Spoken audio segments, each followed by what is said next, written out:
सुरुचि। हम सबकी भी दो पत्नियां होती हैं, एक होती है सुनीति और एक होती है सुरुचि। सुनीति मतलब यदि हम नीति के अनुसार कार्य कर रहे हैं तो हम अच्छा मार्ग पकड़ लेंगे, और सुरुचि, सुरुचि मतलब मन, अपने रुचि के अनुसार कार्य करना। शास्त्रों को छोड़कर तुम मनमानी करोगे तो भटक जाओगे। और उत्तानपाद ने यही किया, सुनीति को घर से निकाल दिया और सुरुचि को अपना लिया। जब सुरुचि को अपनाया तो अपनी रुचि के अनुसार कार्य करने लगा। एक दिन की बात है कि उत्तम अपने पिता की गोद में खेल रहे थे, जो सुरुचि की गोद से उत्पन्न हुआ था बालक, उत्तम नामक बालक, और सुनीति से ध्रुव की उत्पत्ति हुई। उत्तम जब क्रीड़ा कर रहे थे तो ध्रुव भगवान ने देखा, ध्रुव ने मन में विचार किया कि मैं भी अपने पिता की गोद में क्रीड़ा करना चाहता हूं। और जैसे ही गया, सुरुचि ने देखा तो सुरुचि ने अपने पिता की गोद से उसे उतार दिया कि तुम्हें अभी ये अधिकार प्राप्त नहीं है, तुम जाओ और भगवान का भजन करो। जब ध्रुव महाराज को ऐसा उपदेश दे दिया सुरुचि ने, और माता को भला बुरा कहा सुनीति को कि तुम अभागी हो, तुम्हें अभागिन के पुत्र से, अभागिन के गर्भ से जन्म हुआ है, इसलिए तुम्हारा इतना सौभाग्य नहीं है कि तुम पिता की गोद में क्रीड़ा कर सको। अभी तुम परिपक्व नहीं हो, तुम्हें बहुत परिश्रम करना पड़ेगा। तो ध्रुव महाराज रोते रोते चले आए सुनीति मैया के पास। सुनीति मैया से कहने लगे कि मैया आज मैं बहुत दुखी हूँ। मैया ने कहा बेटा क्यों रो रही हो? तो कहते हैं कि सुरुचि माता ने आपको इतना भला बुरा कहा है। कहते हैं क्या हुआ? तो सारी कथा बतलाते हैं कि मैं अपने पिता की गोद में क्रीड़ा करना चाह रहा था, पर सुरुचि ने मुझे गोद से उतारा और कहा कि तुम अभी इस योग्य नहीं हो, जाकर तुम्हें तपस्या करना होगा। तो सुनीति मैया कहती है कि इसने क्या गलत कहा सुरुचि मैया ने? यदि उन्होंने मुझे अभागिन कहा तो ठीक है बेटा, पर जो उन्होंने तुम्हें उपदेश दिया तुम उसका पालन करो। और ध्रुव महाराज नन्हे से बालक 6 वर्ष की अवस्था में ध्रुव महाराज निकल गए जंगल की ओर। और जब जंगल की ओर जा रहे थे ध्रुव महाराज, तो नारद बाबा से ध्रुव महाराज की भेंट हुई। नारद बाबा से जब भेंट हुई, नारद बाबा ने सारी बातें पूछी कि आप छोटे से हैं, आपका अभी ये कर्तव्य नहीं है कि आप तपस्या करें, आप घर जाइए और घर में रहिए। जंगल में अनेक प्रकार के हिंसक जीव जंतु रहते हैं, आपको कोई मार डालेगा, कोई काट देगा, यहाँ आप क्या करेंगे? ध्रुव महाराज समझाने पर बिल्कुल नहीं समझे। देखिए, संतों का कार्य है प्रत्येक प्राणी का कल्याण करना। किसी ने बड़ी सुंदर बात कही है कि नदी बहती भली, नदी बहती भली, संत विचरता भला और साधक विचारता भला। नदी यदि बहना बंद कर दे तो नदियों का पानी दूषित हो जाएगा, और संत यदि विचरना बंद कर दे, संत भ्रमण करना बंद कर दे, तो संसार का कल्याण कैसे होगा? यहां वहां जाकर संत ही तो धर्म का उपदेश देते हैं। संत विचरता भला, और कहते हैं साधक विचारता भला। साधक कैसा होना चाहिए? तो साधक अपनी साधना का विचार करते हुए होना चाहिए। यदि ये तीनों अपना कार्य बंद कर देंगे तो दूषित हो जाएंगे। नारद बाबा मिले, नारद बाबा ने उपदेश दिया ध्रुव को कि अभी आप मत करिए, पर ध्रुव बिल्कुल भी नहीं समझे। ध्रुव के मन में बस एक ही बात थी कि मुझे तप करके, मुझे जप करके अपना कल्याण करना है, पिता की गोद में मुझे क्रीड़ा करना है। बस इसी संकल्प को लेकर ध्रुव आगे बढ़ा। तो नारद बाबा ने विचार किया कि लगता है नन्हा बालक मानेगा नहीं, बाल हट खराब होती है। देखो 3 हट हैं, एक होती है वृद्ध हट, एक होती है बाल हट, और एक होती है स्त्री हट, और आजकल 4थी हट भी चल रही है। तो यहां से कहना योग्य नहीं है, और वो बहुत ज्यादा आ गई है आजकल लोगों में, उसके कारण कुछ कर नहीं पा रहे। तो नारद बाबा ने सोचा कि बाल ने हट कर ली है, बालक अब मानेगा नहीं। बालक कहने लगा कि बाबा आप मुझे कुछ उपदेश दीजिए, मुझे परमात्मा की प्राप्ति कैसे हो सकती है, क्योंकि सुरुचि ने कहा है कि तुम जाकर तपस्या। ध्रुव महाराज ने आज्ञा को स्वीकार किया।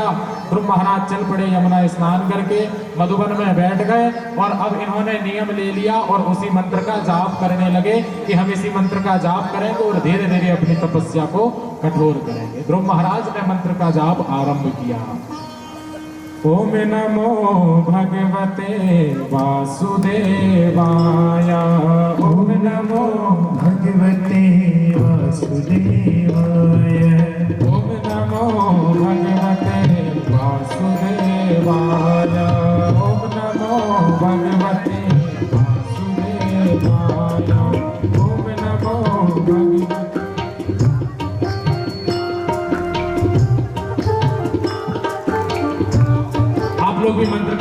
दिखाइए ध्रुव महाराज। नमो भगवते वासुदेवाय। ओम नमो भगवते वासुदेवाय। ओम नमो भगवते वासुदेवाय। ओम नमो भगवते वासुदेवाय। ओम नमो भगवते वासुदेवाय।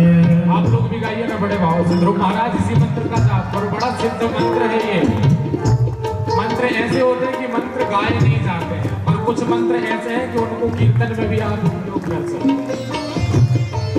भगवते वासुदेवाय। ओम नमो भगवते वासुदेवाय। ओम नमो भगवते वासुदेवाय। वासुदेवाय मेरो नंद नंदनाय। वासुदेवाय मेरो नंद नंदनाय। वासुदेवाय मेरो नंद नंदनाय।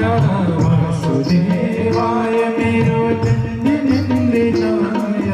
ओम नमो भगवते वासुदेवाय। ओम नमो भगवते वासुदेवाय। ओम नमो भगवते वासुदेवाय। ओम नमो भगवते वासुदेवाय। जाप आरंभ है ध्रुव महाराज का, और नियम ले लिया ध्रुव महाराज ने। त्रिरात्रांते कपिरत्तम विरासनः। ध्रुव महाराज ने विचार किया कि 3 दिन में एक बार मैं फलाहार लूंगा। उसके बाद 3 दिन तक बिल्कुल निराहार रहना आरंभ कर दिया। 1 माह तक ये नियम चला। तपस्या का जैसे दूसरा महीना लगा तो नियम को और कठोर कर दिया। द्वितीयंचा तथा मासम षष्ठेर्वते दिने, 6 दिन में एक बार तृणपर्णादि भी, उसमें भी तिनका खाते थे ध्रुव महाराज। केवल वृक्षों के पत्ते खाकर तपस्या का आरंभ किया। दूर्वा घास 6 दिनों तक एक बार खाकर तप करते। अब जब तपस्या को और कठोर किया तो अगले 6 दिन तक वही नहीं पाते। तीसरा माह लगा तो नियम को और कठोर करके 9 दिनों में एक बार, और इसके बाद बिल्कुल अभक्ष हो गए, पर मंत्र अभी भी चालू है। ओम नमो भगवते वासुदेवाय। ओम नमो भगवते वासुदेवाय। ओम नमो भगवते वासुदेवाय। ओम नमो भगवते वासुदेवाय। अब 9 दिनों बाद खाना भी छोड़ दिया ध्रुव महाराज ने। अब विचार किया कि केवल यमुना जल मात्र पीने लगे। घास पत्ते को भी छोड़ दिया। 9 दिन में एक बार यमुना जल को पीते। 4था महीना लगा तो नियम को और कठोर किया। चतुर्थम अभिवैमासम द्वादशे हनि। अब 12 दिन में केवल एक बार वायु का आहार, केवल हवा के बल पर जी रहे हैं ध्रुव महाराज। पर अभी भी कोई उन्हें वो नहीं है। जब इनका निरंतर चालू है, जाप करते जा रहे हैं और तपस्या को कठोर करते जा रहे हैं। ओम नमो भगवते वासुदेवाय। ओम नमो भगवते वासुदेवाय। ओम नमो भगवते वासुदेवाय। ओम नमो भगवते वासुदेवाय। वायु का आहार भी कम किया। 12 दिनों में एक बार वायु लेने लगे। धीरे धीरे सोचा कि इस वायु को भी हम छोड़ देंगे। और जब ध्रुव महाराज ने ऐसे तप को और कठोर किया, और जब वायु का आहार भी ध्रुव महाराज ने बंद कर दिया, श्वास को रोक ली, अपने बाएं पैर के ऊपर दायां पैर चढ़ाकर जब प्राणायाम चढ़ा और इसी मंत्र का जाप करना जब आरंभ किया ध्रुव महाराज ने, तो भगवान के पास सूचना गई। भगवान ने जैसे ही देखा कि ध्रुव महाराज अपनी तपस्या को कठोर कर रहे हैं, जाप बंद नहीं कर रहे हैं, जाप निरंतर चालू ही रख रहे हैं। ओम नमो भगवते वासुदेवाय। ओम नमो आप लोग भी गाइए, दिव्य मंत्र है। ओम नमो भगवते वासुदेवाय। ओम नमो भगवते वासुदेवाय। जैसे ही सभी ब्रह्मा जी के पास पहुंचे, देवताओं के पास पहुंचे, ब्रह्मा जी ने कहा कि ये नारायण का मंत्र जाप कर रहा है, नारायण के पास चलना चाहिए। तो सभी देवता पहुंचे नारायण के पास। सारे देवताओं की श्वास अवरुद्ध हो गई। सभी ने भगवान नारायण की प्रार्थना की और नारायण से कहा कि अब आप उस बालक को दर्शन कीजिए। भगवान नारायण मंत्र से प्रसन्न हुए और जाकर ध्रुव महाराज के सामने खड़े हो गए। ध्रुव महाराज के सामने आकर स्वयं श्री हरि नारायण जिनके मंत्र का जाप कर रहे थे ध्रुव भगवान, आज नारायण सामने आकर जैसे ही खड़े हुए तो ध्रुव महाराज को बुला रहे कि ध्रुव बेटा उठो, मैं आ गया। ध्रुव महाराज तो मंत्र के ही नहीं पढ़े। भगवान ने सोचा कि क्या किया जाए। ध्रुव महाराज का जैसे स्पर्श किया कि ध्रुव उठो, मैं आ गया नारायण।